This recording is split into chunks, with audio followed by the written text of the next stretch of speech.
What's up, everybody? John Leslie with Feel Good Fitness. Today we're going to talk about tight hip flexors or underactive weak hip flexors. Which one is it?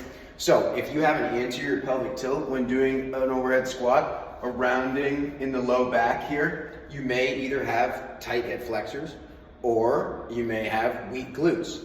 Probably both, to be honest. But one way you can test if they're just tight or if they're also weak or if they're just weak is do a couple assessments. So first you can do a modified Thomas test. You're gonna find a bench, massage table, whatever you have. I have just a standard bench here. You're gonna roll back. You're gonna pull one knee into your chest. And if you feel a pinching sensation at your hip, note that. What else you're gonna note is this leg here. You wanna make sure that the knee, when you let it drop here, that the knee is either parallel or below the line of the femur. If it's above and it can't drop down, if you're here and it can't drop down completely, then that's gonna be a tightness, and I recommend 3 sets of 30 seconds static stretching the hip flexors, okay? Foam rolling followed by static stretching, right? If there's no tightness, great, try an exercise for the hip flexors.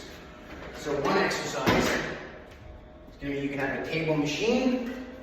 You're gonna lie down, put your foot into any sort of hold that feels comfortable for you that's at the gym. Come back so you have some tension, and then you're just gonna pull back, right? Keeping your core tight, activating the hip flexor right there.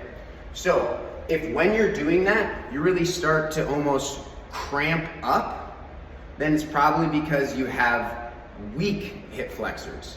Now it's also possible that you have weak and tight hip flexors. That's kind of a double whammy, doesn't occur all that often, but what I recommend for you then is still myofascial release, foam rolling, or targeted massage of the area, followed by 3 sets of 30 seconds static stretching. Then activate that muscle, bring that muscle through a range of motion. So you're building strength through that new range of motion. This will help with tightness and with pain.